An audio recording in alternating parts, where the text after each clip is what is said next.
What is my lighter? What is my lighter? Yeah, you know what it is. Home Eat TV. Hustlers on a mission every day. Dividendsapparel.com. Remember, whatever you do, make sure you do it capital. Create a positive impact today and later. Fuck them haters. Get your motherfucking paper. Straight like that, man. You know what it is, man. And right now, I'm popping off my reactions once again live on YouTube. Yeah. You know what I'm saying? Finna react to these badass little motherfucking adolescents. But these not just your average bad motherfuckers. These some evil motherfuckers. You feel me? I really just want to look at some, react to some badass kid, but this shit came across like, damn, what? What's a better way than to look at it than to react to it? As soon as I find my lighter. Where is the lighter?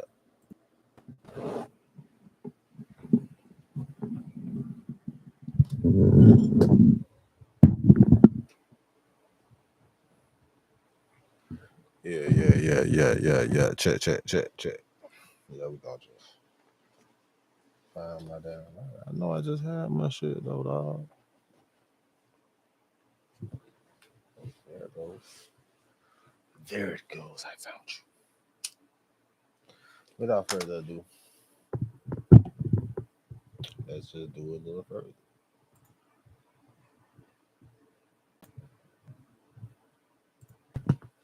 Did you know that one of the youngest convicted murderers in modern history was just 10 years old? That's right. In today's episode,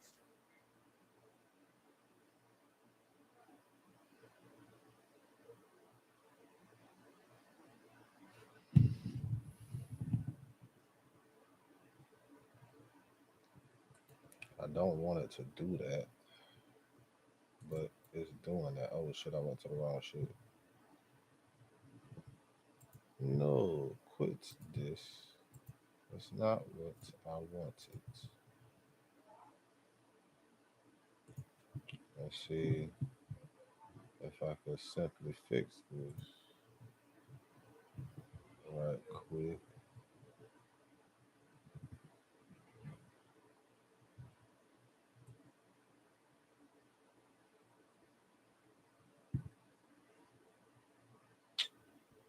No, I don't see the shit.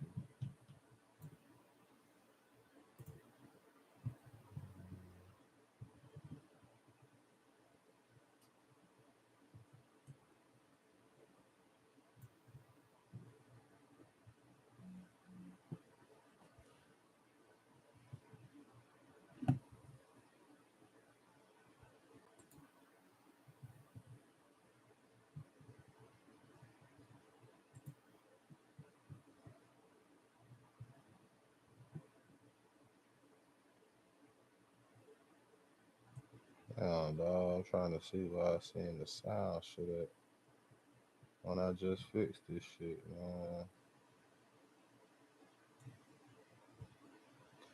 Oh,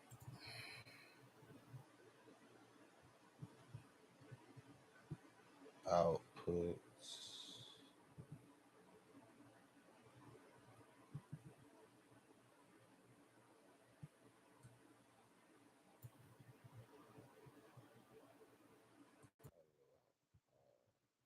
This should be straight now. We good now, baby. we will delve into the world of dark childhoods and terrible deeds, because not every kid's biggest worry is homework or chores. From cold-blooded murders to manipulative tactics that could give seasoned criminals a run for their money, we're examining the most evil kid in the world. Without further ado, let's dive in. Ashley Martinson. Have you ever wondered how seemingly ordinary lives can take a turn for the unimaginable? 2015, a year that would forever mark Ashley Ann as the subject of international headlines. What did she do? It was the day after her 17th birthday when Ashley Ann Rose Martin. Oh, I thought they were talking about multiple kids. They talk about one. They talking about Ashley. I thought they were talking about multiple. How the fuck did I miss that?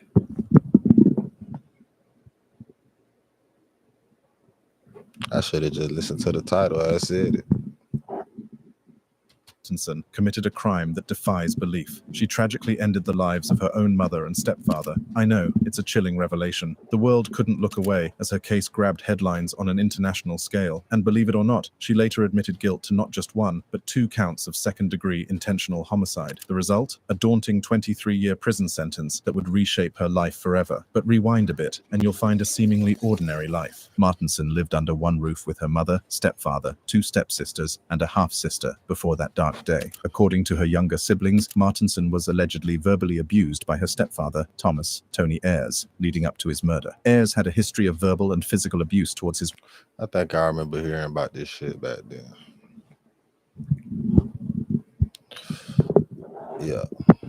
wife and biological daughters. Shockingly, Martinson also claimed that she had been physically abused and raped for 2 years by a former boyfriend of her mother's. Experts believed that she had post-traumatic stress disorder and depression. It's crucial to note that Martinson's stepfather's criminal history included convictions for kidnapping, sexual assault, and domestic abuse, among other offenses. Even though he was legally barred from possessing firearms, he still had an assortment of loaded guns readily available in the house. It all started when Ashley Ann Rose Martinson's mother and stepfather stumbled upon her secret relationship with a 22-year-old man named Ryan Sisko. Words were exchanged, and the situation escalated to the point where her parents fired off messages threatening legal repercussions against Sisko. The tension was palpable. That night, she wrote a disturbing message on her Facebook page expressing her desire to kill her stepfather. This is what she wrote: "He's gonna kill her if she doesn't leave soon. I want to kill him so fucking bad. Take one of his guns and blow his fucking brains out." The following day, Martinson witnessed her stepfather beating her mother, and in a fit of rage, she shot and killed him with a shotgun. When her mother came to investigate the gunshots, Martinson killed her with a knife. After the killings, Martinson locked her younger siblings in a closet with... Were you recently injured in a car accident? Look at this check for $160,000. If you're looking to get money you're owed for an injury, I want you to imagine you and your family getting that money, because I know a way that you can. Now, before you think I'm crazy, I want to show you how you can get that money you're owed in the next 30 days. Now, if you've thought about hiring an attorney before, but you didn't because you were unsure or you had reservations, it's not your fault. You were probably given no guidance and couldn't get a straight answer out of anyone about how much money you could actually make. I want you to capitalize on a limited opportunity that can have you cashing out a massive check in the next 30 days. This opportunity won't last long, and it's perfect for anyone who's been in a car accident in the last food. One of Martinson's siblings saw Thomas's body and didn't believe her when she denied killing him. And how did you stab her? I don't know what you mean. Where did you stab her? I don't know. I just started stabbing. Man, it's still this bullshit.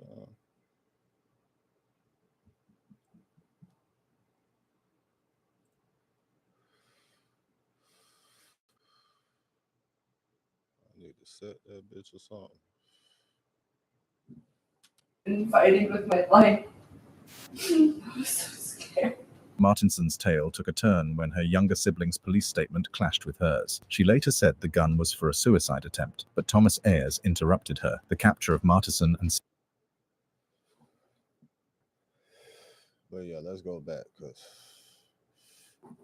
the statement was she initially wanted to kill the nigga because he was beating up on Mars and shit.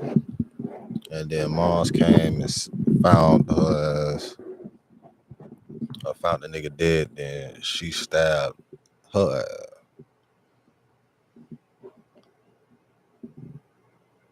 I don't know. I mean, there's something missing in there. You know, Mars would probably upset that she did shit. You know what I'm saying? Understandably. I don't know.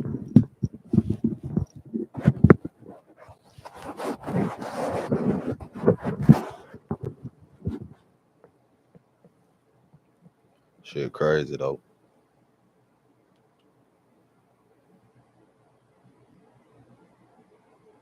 That shit crazy. But let's go back. But that's what I thought I heard.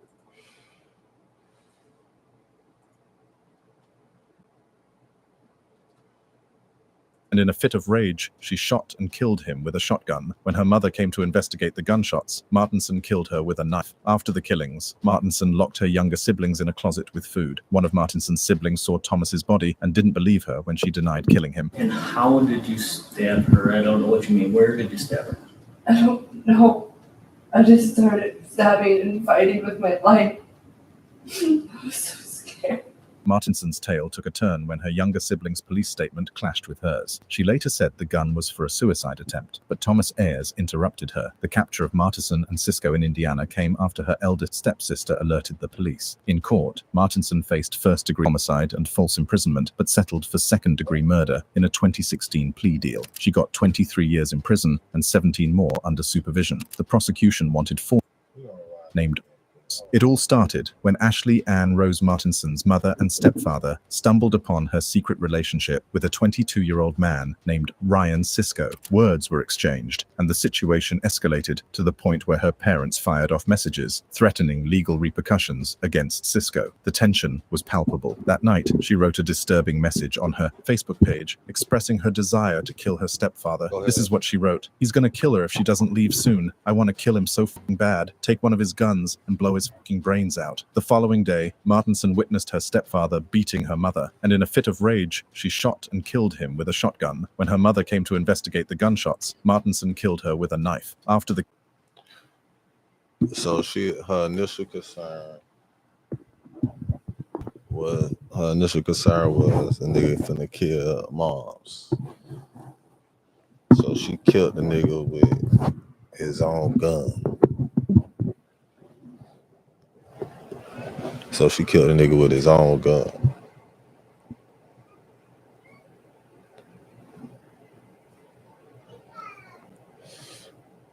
the killings, Martinson locked her younger siblings in a closet with food. One of Martinson's siblings saw Thomas's body and didn't believe her when she denied killing him. And how did you stab her? I don't know what you mean. Where did you stab her?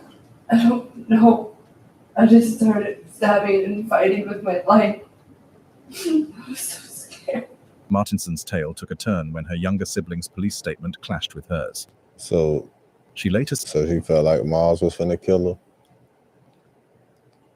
for killing said the gun was for a suicide attempt, but Thomas Ayers interrupted her. The capture of Martinson and Cisco in Indiana came after her eldest stepsister alerted the police. In court, Martinson faced first-degree homicide and false imprisonment, but settled for second-degree murder in a 2016 plea deal. She got 23 years in prison and 17 more under supervision. The prosecution wanted 40 years. Her defense argued for 8, citing family abuse. Judge Michael Bloom felt her past wasn't enough to justify her acts. Now, she's in Taycheedah Correctional, Wisconsin, claiming to be happy and safe, even earning her high school diploma. In 2017, she tried for a lighter sentence, but was denied. In 2019, her new trial appeal also failed. Anissa Weier and Morgan Geyser. Oh man, the Slender Man stabbing? That's one freaky tale that's hard to forget. It was in Waukesha, Wisconsin in 2014. Two 12-year-old girls, Anissa Weier and Morgan Geyser. Yeah, so I had it right in the beginning. What was I thinking about? Hatch this horrifying plan to win over, get this, a fictional character named Slender Man. Yep, you heard me right. A fictional dude who's like your worst nightmare on stilts. He's got this featureless white face and is as skinny as a twig. The Slender Man character started as a creepy photo on the Something Awful forums, but he got his own life, fan fiction, artwork, the whole shebang. People took this thing and ran with it, creating creepy stories. So, back to the girls. They tricked their buddy Peyton Leutner into a game of hide and seek, but this is no child's play. They take her deep into David's Park, a forest near Waukesha, and stab her 19 times. Can you believe it? 19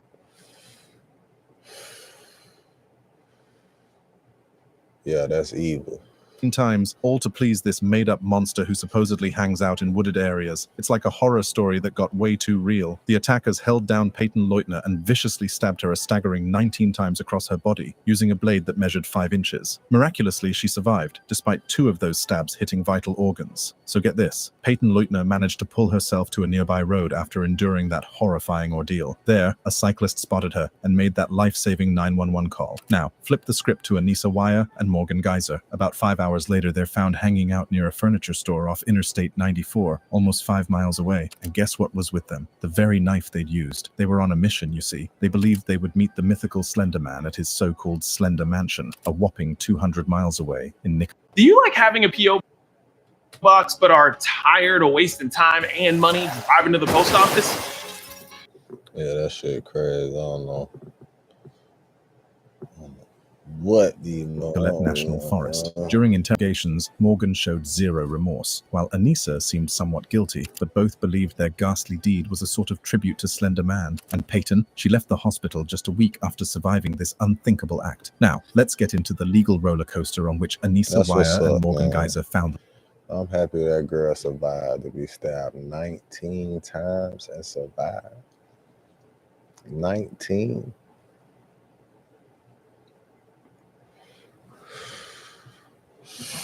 Yeah, you got stabbed 19 times. You survived 2 of the stab, 2 of the wounds hit vital organs. I don't know who had it worse, her or 50 Cent, but because getting shot 9 times, getting stabbed 19 times, like with a 5-inch blade, 5 inches. And she was a little white girl, like. Themselves. These girls got slapped with some serious charges. I'm talking about attempted first-degree homicide level serious. In 2015, the judge chucked their kill or be killed defense right out of the courtroom. In May 2023, Geyser tried for a conditional release, but thought better of it and pulled the plug in August. Switching gears to Wire, she initially pleaded not guilty because of a mental defect in 2016, but then, bam, she flips the script a year later, pleading guilty to a toned-down charge of attempted second-degree homicide. The jury, convinced she was mentally ill, sent her to Winnebago Mental Health Institute for 25 years. But hold on, the plot twists in 2021. The judge says she's not a danger anymore and grants her conditional freedom. Fast forward to September 2023, and the GPS shackles? Gone. Yeah, you heard that right. Wire's got the most freedom she's had since this whole nightmare started. Is this the beginning of a new chapter for her? Only time will tell. Kristen Pittman. In 2005, Kristen Avery Pittman faced the harsh gavel of justice, convicted for the murder of her grandparents, Joe and Joy. Pittman. This wasn't some spur-of-the-moment crime. It happened in 2001 when Kristen was just a 12-year-old kid. At that tender age, Kristen had already run away from home twice, dabbled in suicidal thoughts, and even had a run-in with the cops. She was sent to a facility designed for kids with, let's say, challenging backgrounds. There, she spent 6 days and got slapped with a Paxil prescription for what they called mild depression. So here's where the story takes a real twist. After being shipped off from sunny Oxford, Florida, to live with her grandparents in Chester, South Carolina, Kristen found some stability, right? Remember, she had a mom who deserted her twice and a dad she described as abusive. Here's where it gets medical. Her doctor in Chester didn't have any Paxil samples. So what does he do? Hands her Zoloft instead. Both are SSRIs or selective serotonin reuptake inhibitors, but switching them out like that, it's not the best idea. What he would do it? In Chester, South Carolina, Kristen found some stability, right? Remember, she had a mom who deserted her twice and a dad she described as abusive. Here's where it gets medical. Her doctor in Chester didn't have any Paxil samples. So what does he do? Hands her Zoloft instead. Both are SSRIs or selective serotonin reuptake inhibitors, but switching them out like that, it's not the best idea. Kristen starts feeling off almost immediately, with her sister even calling her manic. She's got this weird burning sensation all over her body that needs pain meds to control. And what's the doc's solution? Crank up that Zoloft dosage from 25 to 50 milligrams per day. And let me tell you, Zoloft's got a laundry list of potential side effects in kids, including but not limited to aggravated depression, abnormal dreams, and even hallucinations. So yeah, it was like and that's why I don't really fuck with doctors. They just gonna prescribe you something that you're gonna need another prescription for, something that you're gonna end up needing another prescription for, something that gave you because it gave you another symptom for some other shit. So they needed another prescription. They prescribe you some other shit for that, because that's gonna give you another symptom, some other shit. Man, you just need to get your herbs right. Like, study your herbs, eat from the earth, man. You know what I'm saying? Everything in them motherfucking pills and shit, that shit come from the earth, man. They just put it in a form, and they use oil to do it. If you didn't know, now you know.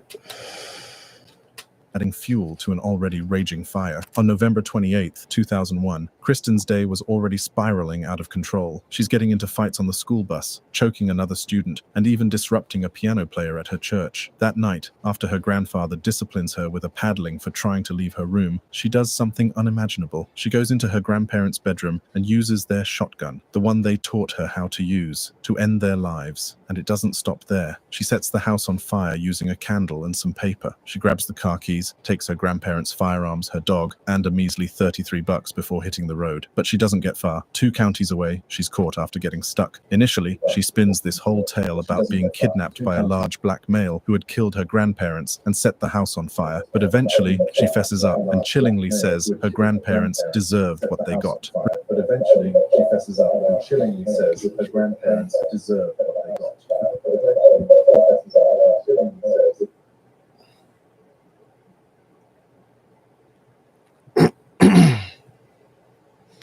Say they deserve what they got. Say they deserve what they got.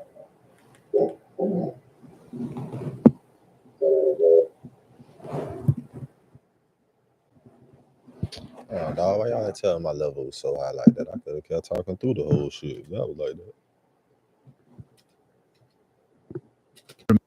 Remember that this happened just 2 days after her Zoloft dosage was doubled. Kristen's trial commenced on January 31st, 2005, 3 years after the shocking crime. The courtroom was buzzing with complex issues, from Kristen's mental state due to her age to the role Zoloft may have played in her actions. The question also arose, was this a case of murder or some lesser form of homicide? But as the trial went on, the narrative honed in on the Zoloft factor. Prosecutors aimed to show that Kristen was fully aware of the moral gravity of her actions, citing her premeditated plans to escape the fire she set and her calculated getaway. Fast forward to February 15th, 2005, Kristen was found guilty and hit with a 30-year sentence. But in December 2010, she struck a plea deal, pleading guilty to voluntary manslaughter. Her new sentence, 25 years, including time already served. While inside, Pittman transitioned and legally changed her.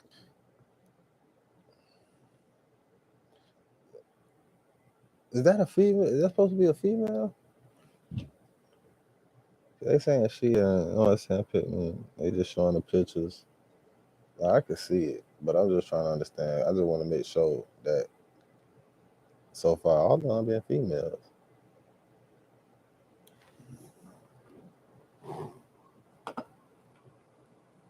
I don't know. They need to investigate that a bit further. Her name to Kristen Avery Pittman. Amarjit Sada. Now guys, this one's a chilling tale you won't believe. Meet Amarjit Sada, reputedly the world's youngest serial killer. He's racked up 3 alleged kills, all before his 9th birthday. Amarjit hails from a little village in Bihar, India called Mushahar. Life's tough. His parents are scraping by, and when he was 7, they had another baby girl, adding another mouth to feed. Amarjit was kind of the quiet type, you know? He liked solo adventures, climbing trees, and just wandering around the neighborhood. So one day, his aunt drops by. She's got a new gig in the city and must leave her little one with the family for a bit. Off she goes, and Amarjit's mom heads to the local market. Here's where it gets dark. Amarjit's left babysitting his younger sis and cousin. According to reports, he starts messing with the baby, pinching, slapping, and finds it funny when the baby cries. But then, he takes it to another level, a horrific level. He puts his hands around the baby's throat, cutting off its breath. The baby starts crying again, gasping for air, and we're talking. Hey. Like, what you do in that situation? Want to know how I got this $50,000 check for an accident I was involved in over 5 months ago? Look, if you've been injured in a car accident that wasn't your fault, you... About an 8-year-old kid here, it makes you wonder, what could drive someone so young to act so terrifying? Yeah, what you do in that situation for real, like, because it's your jit, you feel me? Your jit trying to eliminate the younger competition. That's basically what it seemed like. Like, what would you do with any other shit? Like your nephew. You know what I'm saying? Little niece trying to kill your jit. Like, choking the jit. Like, what you do after that? Like, seriously, like.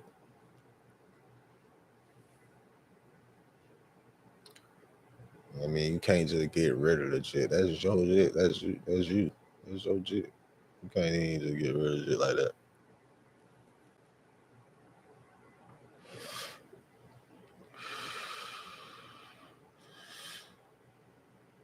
But if you was a parent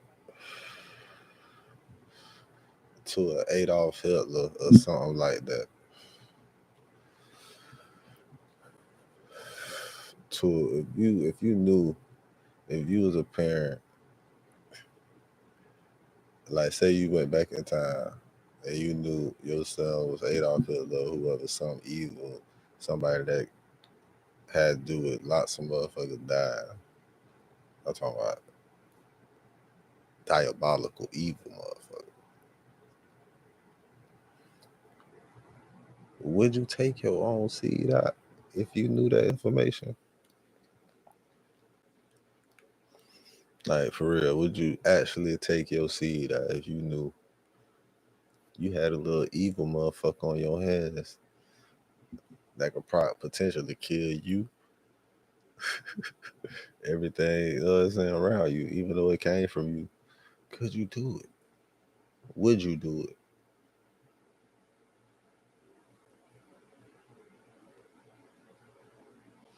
I might have to flip a coin for real. I don't know. Finally, after taking I know I could do it, but if I would, it's another thing. his cousin's life.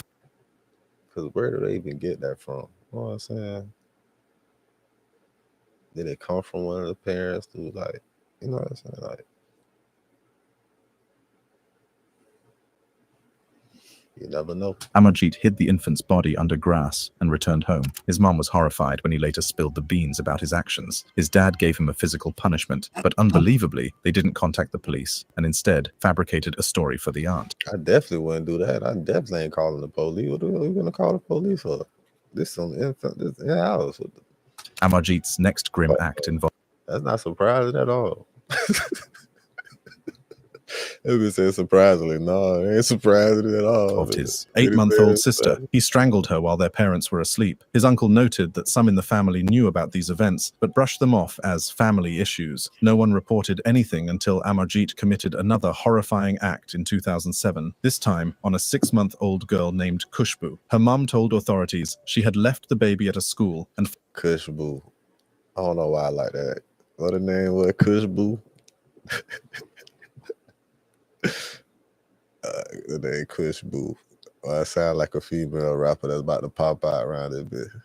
That name Khushbu. 8-month-old sister. He strangled her while their parents were asleep. His uncle noted I'll be the laughing.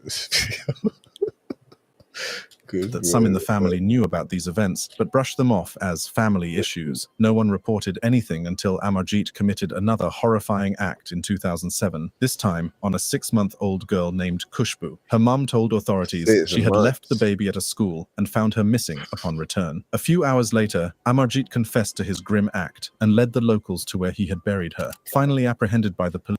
No, he killed Khushbu.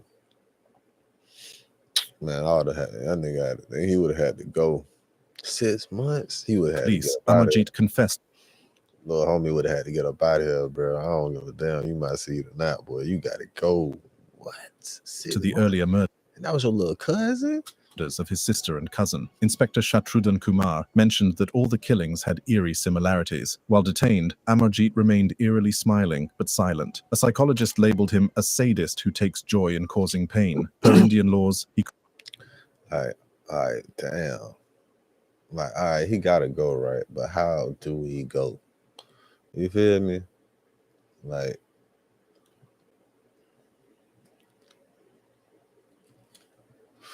you said, shit felt like they ain't call the police.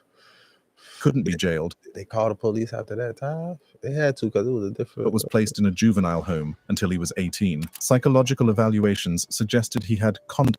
What? He was in a juvenile? They put him in a juvie till he was 18? And then what? Hold on, let's go back. I missed some of that. My bad. Let's just watch. This is why.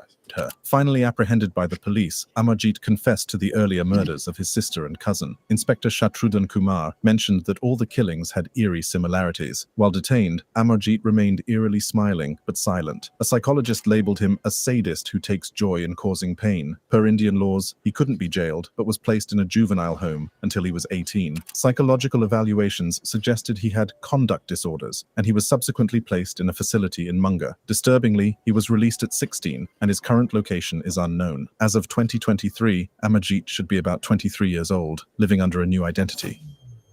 Gerald Milton, the Omaha. Man, hell no, man. Jit round this bit roaming around at 24. Incident. And don't nobody Now, even know Jit real name. Jit and changed his name. Hell no. Talk about a narrative that is nothing short of astonishing. In 2015, two guys. He lived, though, boy.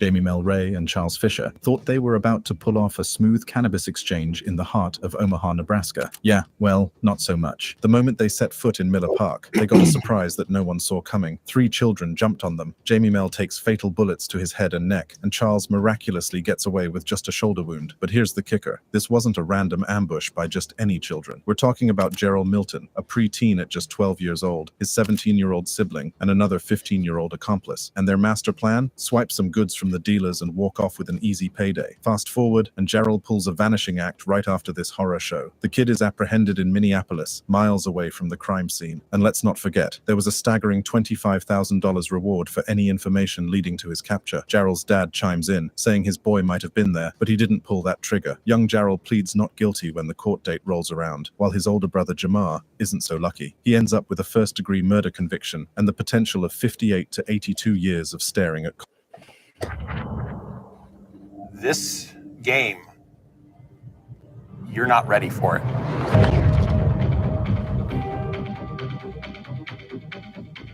You heard what he said? You heard what he said, right? A game, you ain't ready for. You ain't ready for that shit. Heard what that nigga facing? 52, 58 to 82. 58 to 82. Ain't ready for this game, man.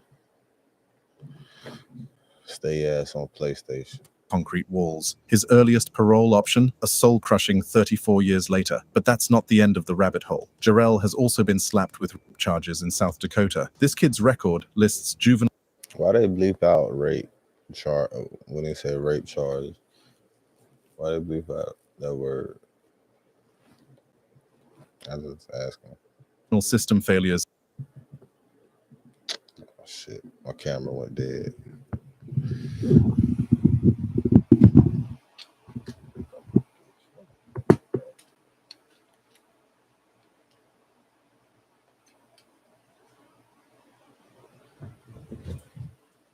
When I said it, it went dead.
We back.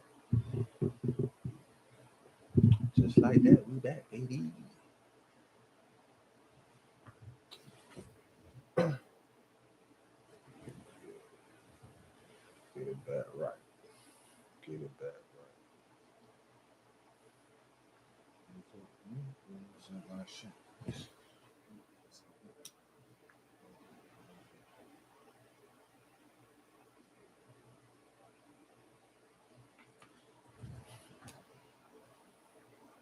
About right.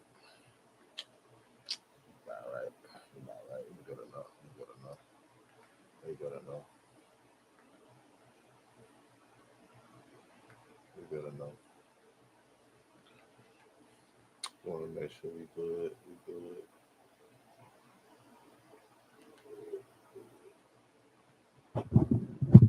Is we good though?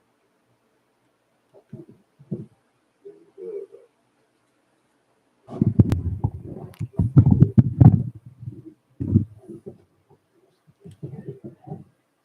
For sure. For sure. Check. Check. All right, check my range up, man. Check my range out, man. Checking my range out, man. Just checking my range out, dog. You feel me? Get back to it.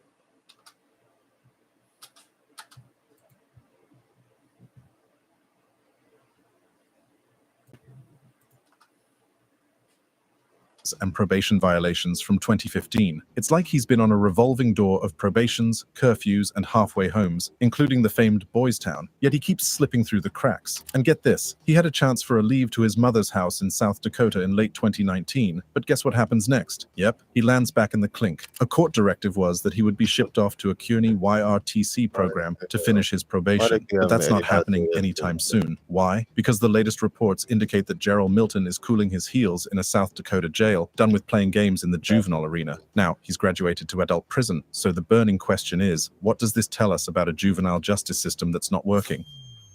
Nehemiah Grigo, the tragic shooting in South Valley, New Mexico, 2013. Have you heard about the tragic shooting in South Valley, New Mexico in 2013? On the night of January 19th, 5 people were found dead inside a house by police. Indeed, the motivations behind such horrific acts are often hard to fathom. In this case, a .22 caliber rifle was used to kill a woman and 3 children, while an AR-15 style rifle is suspected to have been used to fatally shoot an adult male upon returning home. Nehemiah Grigo, a 15-year-old boy, shot and killed his parents and 3 siblings at their house. It all started when he shot his mother with a .22 rifle around midnight. His younger brother Zephaniah woke up and Nehemiah told him he had shot their mother, but his brother initially didn't believe him until Nehemiah showed him her blood-stained face. Nehemiah then shot Zephaniah with the same rifle. He went into the bedroom shared by his 2 younger sisters, who were crying, and fatally shot them each in the head. Grigo then went downstairs to wait for his father to return home from his shift at a homeless shelter. When his father arrived, Nehemiah shot him multiple times with an AR-15 semi-automatic rifle with a scope. According to his statement to the police, Nehemiah had been having suicidal and homicidal thoughts, had obtained the guns from his parents' closet, had mailed a photo of his dead mother to his girlfriend, and had intended to drive off and use the guns to kill more individuals, and ideally die in a gun battle with police. In New Mexico, individuals his age who face first-degree murder charges are tried as adults. However, they can't be sentenced to death or given an automatic life sentence without the possibility. Like, just look at him though, bro.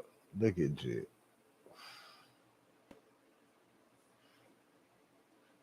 Just look at him. Man, I feel Jit out here acting weird, looking crazy like this nigga right here, man. Lock your shit up, man. They ass shouldn't even know you got guns. You feel me? You need to get these motherfuckers evaluated. For real. Damn. How the fuck you just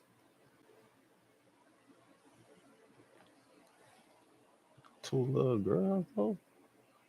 And like, damn, the whole family. So you killed your whole family because you was having suicidal thoughts and homicidal thoughts. Why the fuck you ain't start with yourself? And all these motherfuckers having suicidal thoughts and all this other shit. Bitch, start with yourself first. For real, start with yourself, bro. Of parole. Initially, Nehemiah deceived his girlfriend and church leaders, saying his parents had died in a car crash. He later claimed he... How do you take 20,000 children in the middle of New York City without anybody seeing? They are being put into buses. They are given certain clothes. Found their bodies and left the scene. Eventually, he admitted to the killings. Initially, Grigo received a juvenile sentence, but before reaching 21, prosecutors convinced the court that he had not undergone rehabilitation and remained a threat to society. Consequently, a judge imposed a life sentence on him. Grigo's legal representatives appealed this decision, arguing that the conviction constituted cruel and unusual punishment, but the court dismissed both claims. In 2019, a district court judge determined that he could not be treated as a juvenile and sentenced him as an adult in the state prison system. Grigo, now 25, will become eligible for parole at 52. Tyler Hadley. The Unfathomable Crime of Tyler Hadley, 2011. On July 16, 2011, in Port St. Lucie, Florida, 17-year-old Tyler Hadley allegedly killed his parents, Blake Hadley, 54, and Mary Jo Hadley, 47. Weeks before carrying out the act, Tyler had already decided how to commit the crime. He even confided his sinister plans to a friend, pointing out that throwing a big party after killing one's parents was unprecedented. Earlier that day, Tyler ambiguously posted on his Facebook wall, "Party at my crib tonight, maybe." When his parents came home, he took measures to neutralize potential obstacles. He hid their phones and locked up their black Labrador, who he believed might try to protect them, in a closet. Tyler took 3 ecstasy pills shortly before 5 p.m. on the evening of July 16, 2011, and stood behind his mother, Mary Jo, while she worked on her computer in the family room. He began attacking a friend, pointing out that throwing a big party after killing one's parents was unprecedented. Earlier that day, Tyler ambiguously posted Hadley allegedly killed his parents, Blake Hadley, 54, and Mary Jo Hadley, 47. Weeks before carrying out the act, Tyler had already decided how to commit the crime. He even confided his sinister plans to a friend, pointing out that throwing a big party after killing one's parents was unprecedented. Earlier that day, Tyler ambiguously posted on his Facebook wall, "Party at my crib tonight, maybe." When his parents came home, he took measures to neutralize potential obstacles. He hid their phones and locked up their black Labrador, who he believed might try to protect them, in a closet. Tyler took 3 ecstasy pills shortly before 5 p.m. on the evening of July 16, 2011, and stood behind his mother, Mary Jo, while she worked on her computer in the family room. He began attacking his mother with the back end of a claw hammer. Hearing the screams, his father raced out of the bedroom to investigate. Blake froze as he witnessed Tyler abusing his mother. Tyler then used the hammer to kill his father. He took their bodies into the master bedroom after killing them and spent 3 hours cleaning up the blood and throwing home things that reminded him of them on top of their bodies. Tyler invited people to his party for the first time around 12:15 p.m. on the day of the raced out of the bedroom to investigate. Blake froze as he witnessed Tyler abusing his mother. Tyler then used the hammer to kill his father. He put them in a closet. Tyler took 3 ecstasy pills home. He took measures to neutralize potential obstacles. He hid their phones and locked up their black Labrador, who he believed might try to protect them, in a closet. Tyler took 3 ecstasy pills shortly before 5 p.m. on the evening of July 16, 2011, and stood behind his mother, Mary Jo, while she worked on her computer in the family room. He began attacking his mother with the back end of a claw hammer. Hearing the screams, his father raced out of the bedroom to investigate. Blake froze as he witnessed Tyler abusing his mother. He killed both of them with a hammer. He snuck up on Miles when he was on 3 pills. He a pill killer. So he a puss-ass pill killer. He a fuck nigga. And he did this for a party.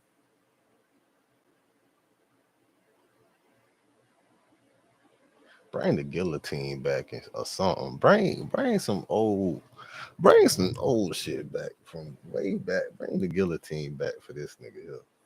Bring the fucking guillotine back.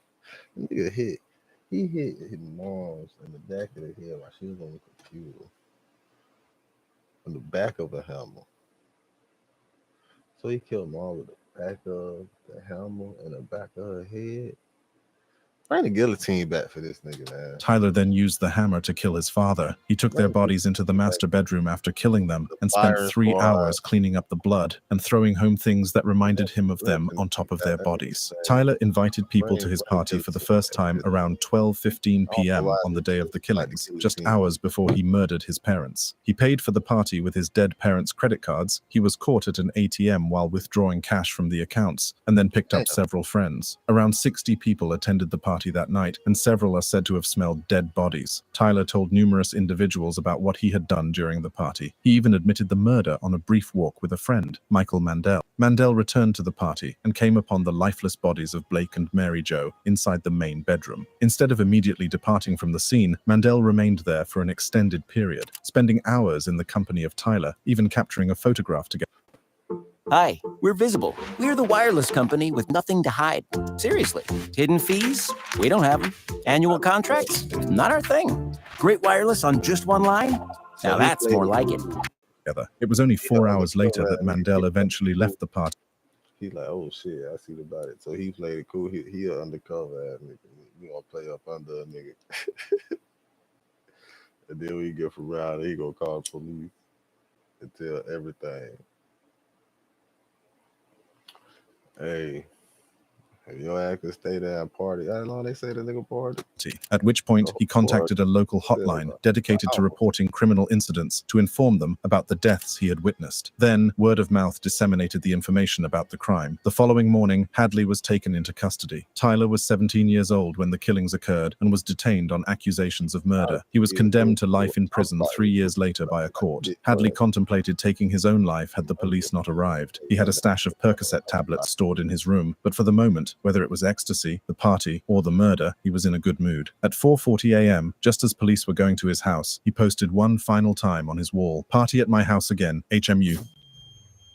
Eric Smith. On August 2nd, 1993, in Steuben County, New York, killer Eric M. Smith, then 13, tortured and killed Derek Joseph Roby, a 4-year-old boy. Smith, then 13 years old, rode his bike to a day camp in a nearby park on August 2nd, 1993. Derek Roby, 4, was traveling by himself to the same camp. Roby was enticed into a nearby forested area by Smith after he noticed him. Smith raped him with a small stick, dropped a giant boulder on his head, and strangled him there. Smith treated Roby's raw wounds by pouring Kool-Aid into Roby's lunchbox. The cause of death was determined to result from blunt trauma to the head, combined with asphyxia. Around 11 a.m., Doreen, Hold on, man.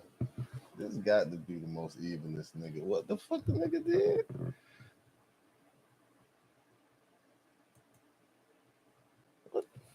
a day camp in a nearby park on August 2nd, 1993. Derek Roby, 4, was traveling by himself to the same camp. Roby was enticed into a nearby forested area by Smith after he noticed him. Smith raped him with a small stick, dropped a giant boulder on his head, and strangled him there. Smith treated Roby's raw wounds by pouring Kool-Aid into Roby's lunchbox. The cause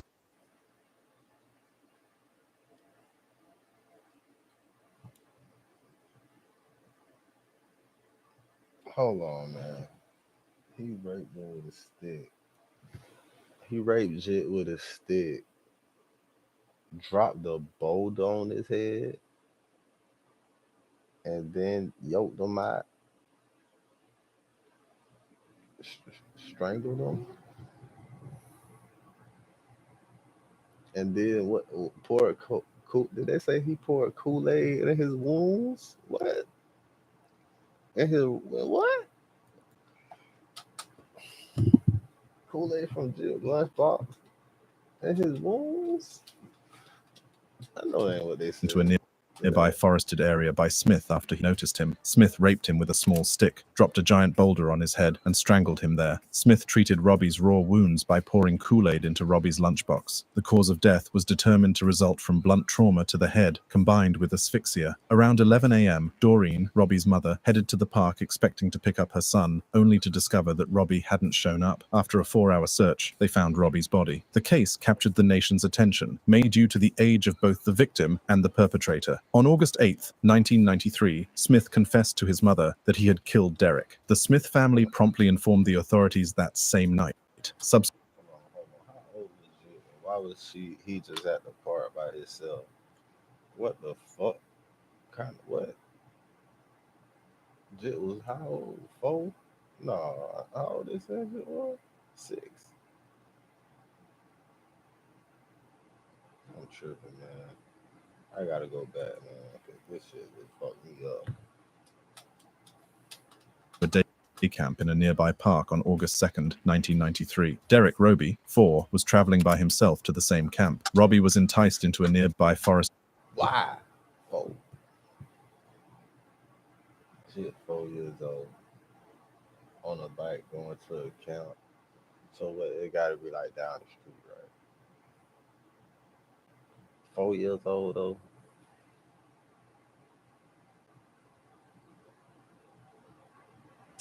Man, I wasn't allowed to walk by myself. I was like 8, 9.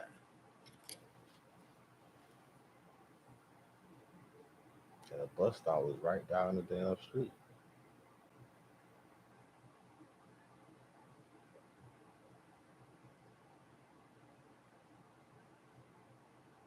And they had Jit going to the camp, summer camp, at 4 years old, probably turning 5. And it's fucked up that another Jit his age did it to him. What the fuck? You can't do, like, as a parent.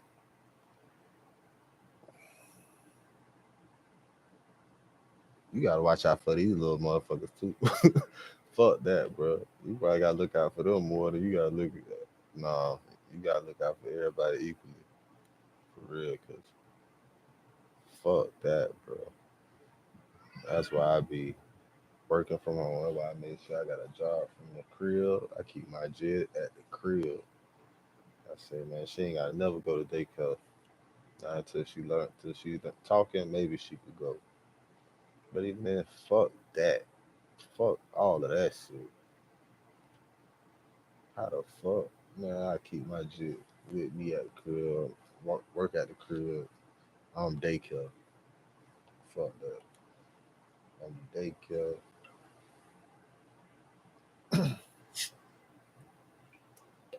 Home in. Hustles on the mission every day. Yeah, man. That's what that home stands for. Goddamn, I incorporated it and look at me now. With my first Jit working from the crib.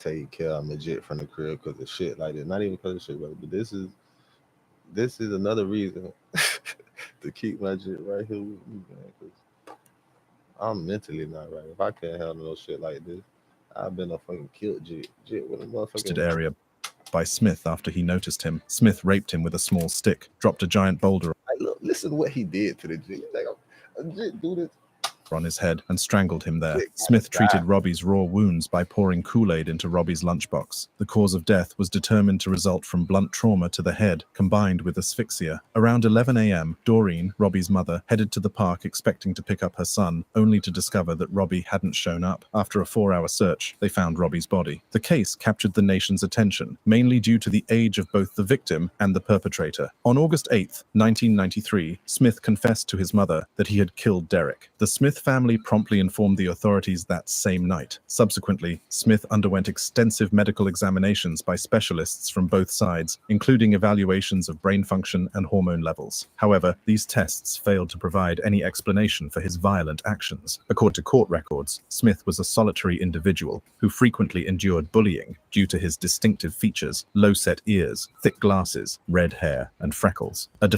what that got to do with him? Bullying, like he the motherfucking. He just wasn't he older? How much older was he? That shit crazy. That shit retarded. August 2nd, 1993. In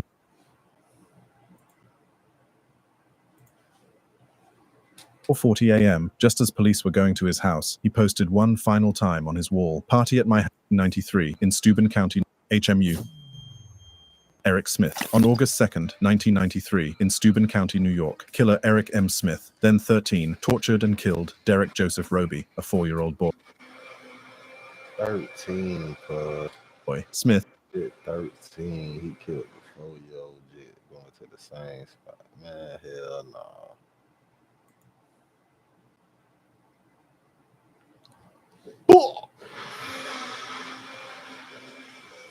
I ain't know in the hell Jake would have lived. That he had killed Derek. The Smith family promptly informed the authorities that same night. Especially at 13. Especially at 13. Yeah, man, African niggas get married off and all type of shit by the time they 13. Niggas be starting feeling this on by the time they 13. You know what the fuck you doing when you 13. Yeah, no.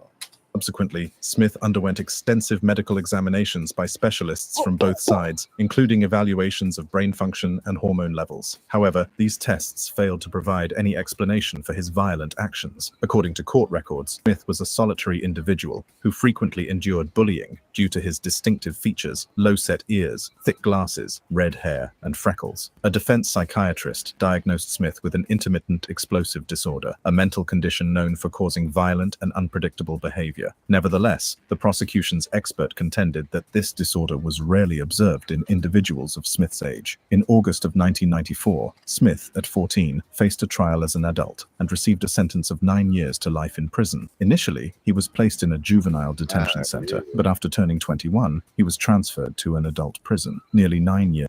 What is happening on the back of this phone? That is one of the most different smartphones I've ever seen. I wasn't real convinced on the whole gaming phone concept. After committing his crime. So they were generous and waited till he was 21 to transfer him to a regular prison. They were generous. They were real generous knowing he was finna get out at that time. They were generous. Smith underwent his first parole hearing, but his request for parole was denied. Smith claimed he had transformed into a different person thanks to years of therapy. However, despite his hopes, parole continued to elude him, being denied repeatedly until October 2021. Fast forward to that moment, Smith, now 41 years old, appeared before the board for the 11th time. During this parole hearing, Smith shared his aspirations for the future and even mentioned having a fiancée. I want to, get married, raise a family. Hold down, a job,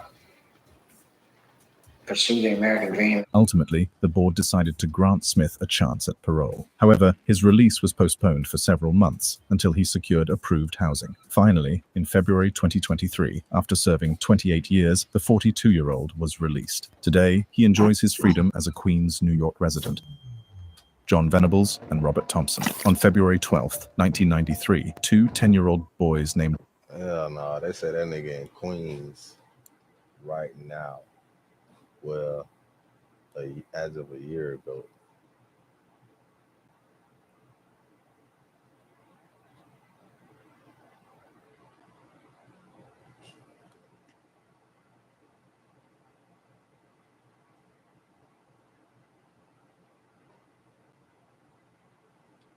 Robert Thompson and John Venables kidnapped James Patrick Bulger, a 2-year-old from Kirkby, Merseyside, England, tortured and killed him. For the day, Thompson and Venables were observed stealing various things, such as candy, batteries, a troll figurine, and a container of blue Humbrol craft paint. Later that afternoon, James Bulger and his mother Denise from Kirkby visited the New Strand shopping centre. While in the AR Tim's Meat Market on the mall's ground level at about 3:40 p.m., Denise, who had momentarily released her son's hand to complete her purchase, discovered that he was no longer beside her. Thompson and Venables had approached James Bulger, grabbed his hand, and led him away from the shopping area. Bulger had facial injuries when Thompson and Venables placed him on his head along the Leeds and Liverpool Canal, about a quarter mile, 400 meters, from the New Strand shopping centre. Bulger was joked about being pushed into the canal by the boys. A witness claimed the youngster was crying his eyes out when he saw Bulger at the canal. The youngsters walked across Liverpool for 2.5 miles, 4 kilometers. About 38 individuals spotted them, but most onlookers took no action to stop them. 2 people challenged Thompson and Venables, but they either pretended that Bulger was their brother or that he was lost and that they were escorting him to a police station. The boys took Bulger into a pet store at one point, from which they were expelled. The boys eventually made it to Walton. They paused, then led Bulger up a steep bank to a railway line close to the disused Walton and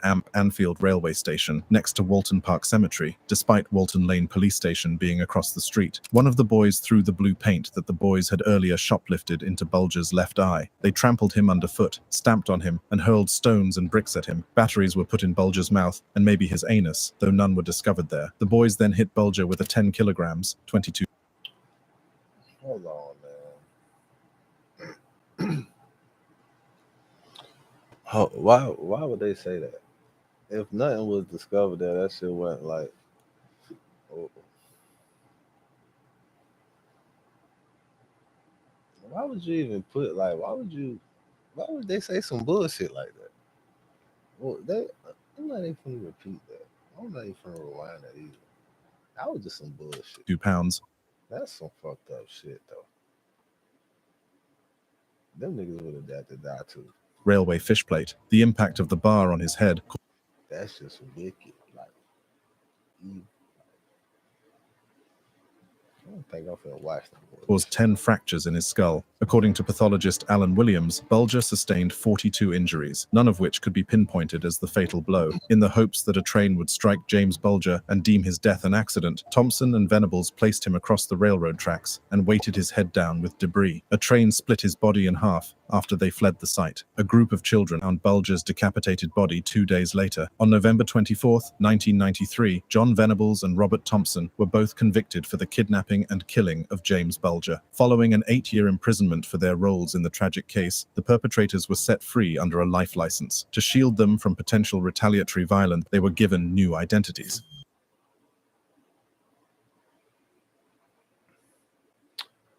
They gave them new identities.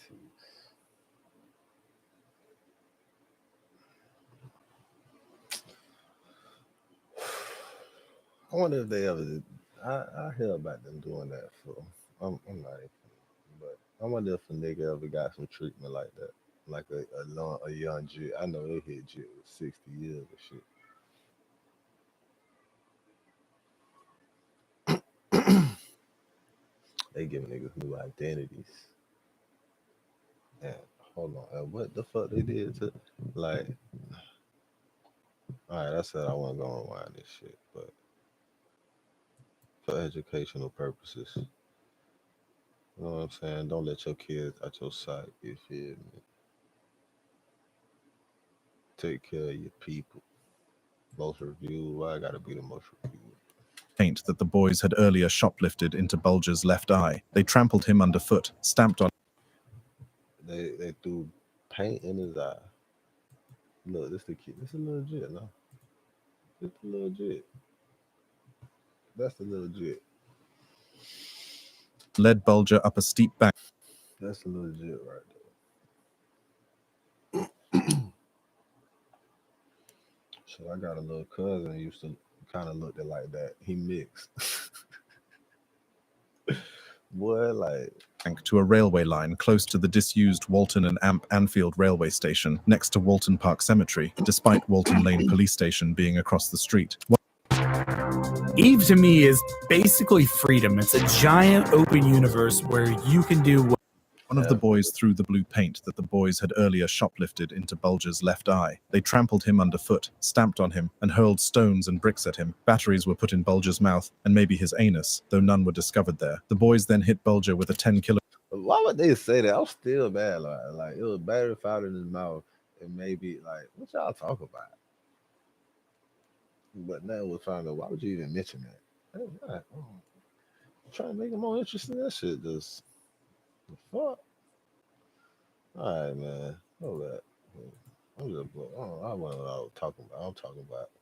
The street. One of the boys threw the blue paint that the boys had earlier shoplifted into Bulger's left eye. They trampled him underfoot, stamped on him, and hurled stones and bricks at him. Batteries were put in Bulger's mouth and maybe his anus, though none were discovered there. The boys then hit Bulger with a 10 kilograms, 22 pounds, railway fishplate. The impact of the bar on his head caused 10 fractures in his skull. According to pathologist Alan Williams, Bulger sustained 42 injuries, none of which could be pinpointed as the fatal blow. In the hopes that a train would strike James Bulger and deem his death an accident, Thompson and Venables placed him across the railroad tracks and weighted his head down with debris. A train split his body in half after they fled the site. A group. Man, they put that boy on a train track, dead, and the train cut him in half. And these niggas gave these motherfuckers a new identity. What the fuck this shit happening? Group of children found Bulger's decapitated body 2 days later. On November 24th, 1993, John Venables and Robert Thompson were both convicted for the kidnapping and killing of James Bulger. Following an 8-year imprisonment for their roles in the tragic case, the perpetrators were set free under a life license. To shield them from potential retaliatory violence, they were given new identities. Ricky stones and bricks at him, taking him to a police station. The boys took Bulger into a pet store. No action to stop them. When he saw Bulger 400 meters from the new strand, James Bulger grabbed his hand and led him away. Discovered that he was no longer beside her. Thompson's ground level at about the new strand shopping center, stealing various things such as candy. A 2-year-old from Kirkby, Merseyside, England, tortured in 23. After serving 28 years, the 42-year-old was released. Today, he enjoys his freedom as a Queens, New York resident. John Venables and Robert Thompson. On February 12, 1993, two 10-year-old boys named Robert Thompson and John Venables kidnapped James Patrick Bulger, a 2-year-old from Kirkby, Merseyside, England. 10-year-old just kidnapped a 2-year-old. They did this shit to a 2-year-old. And they protected these niggas. Them niggas did 8 years. So that means they got out when they were 18. For killing a 2-year-old shit. Tortured and killed him. For the day, Thompson and Venables were observed stealing various things, such as candy, batteries, a troll figurine, and a container of blue Humbrol craft paint. Later that afternoon, James Bulger and his mother Denise from Kirkby visited the New Strand shopping center. While in the AR Tim's meat market on the mall's ground level at about 3:40 p.m., Denise, who had momentarily released her son's hand to complete her purchase, discovered that he was no longer beside her. Thompson and Venables had approached James Bulger, grabbed Them niggas 10. That boy. I don't want to watch this shit no more. I don't want to watch this shit no more. Look, they would end it with a nigga. I was just finna say, I ain't seen no niggas, and look at this shit here. Did they kill a nigga? This is what this is. I was just finna say, I ain't seen no niggas, but look, lo and behold, ain't that what they say? When they find out the shit right before you, lo and behold. Under a life license to shield them from potential retaliatory violence. They were given new identities. Ricky and Danny Preddy. In a heart-wrenching incident that shook the nation, on November 27, 2000, 10-year-old Damilola Taylor, a schoolboy from Nigeria, fell victim to a fatal attack in the heart of London, thrusting his tragic story into the spotlight as one of the United Kingdom's most widely publicized murders. When they attacked Damilola, Danny and Ricky Preddy were only 12 and 13 years old. To walk home that day, Taylor left Peckham Library in southeast London at 4:51 p.m. He walked away and was seen on CCTV. When reaching the North Peckham estate, he sustained a gash to his left thigh, severing an artery. He staggered to a stairwell, fell, and in about 30 minutes bled to almost death. While traveling to the hospital in an ambulance, he was still alive. Danny and Ricky Preddy, who belonged to the Young Peckham Boys gang, terrorized South London's neighborhoods. Danny should have had a 24-hour curfew at a social service home during Damilola's murder because he rarely left monitoring or custody. He was given a supervision order 4 weeks after the murder for 2 incidents of racially aggravated assault and an assault with the intent to rob. He disobeyed the command. Ricky, who was 13 at the time of the murder, had a history of thievery and violence. Additionally, he was expected to be in charge when the schoolboy was killed. It took 6 years and 3 trials after Damilola's death to find and convict his killers. So, you might wonder, where are Danny and his brother now? Get this. Danny walked free in 2011, getting an early release after serving just 5 of his 8-year sentence. His brother, he got out even earlier on parole, just 4 years into his 8-year term. But hold on, it doesn't end there. He was back behind bars in March 2011 for breaching his license conditions, and while he was in there, he got into a fight with another inmate, but a parole board decided to let him out on January 25th, 2012. Can you believe it? Just over 2 weeks later, he's back in jail again for breaking parole, hanging out in places he's not supposed to, and visiting old gang friends. Now, fast forward to November 2019. Ricky's cruising through Wembley when the cops signal him to pull over. What does he do? He reverses into the police car, injures a female officer, and then speeds off. They eventually catch him, and now he's got another 4 years in prison and a 12-year driving ban waiting for him once he's out. Unbelievable, right? So, there you have it. Man, y'all don't cut it out. I can't believe they did that shit on this motherfucking video. It's all unbelievable, right? What? No. He was on some gang shit. He did that shit to a motherfucker from not around now. No. And then he was going back to jail after violating. And that's not unbelievable. But the shit before that was very unbelievable. So y'all just felt like y'all had to end it with a nigga because there wasn't no niggas that did no bullshit that y'all could find that vicious. Which I bet you it is some. Y'all just saying, you know what I'm saying? It ain't gonna be news. And them niggas still in jail for minor shit. I'm disappointed at how that video ended. But fuck that. It's a real nigga reaction. Yes, from a real nigga. I am capital. Remember, whatever you do, make sure you do it capital. Create a positive impact today and later. Fuck them haters. Get your motherfucking paper straight like that. You feel me? And I'm out there, you feel me? You know what it is. Yeah,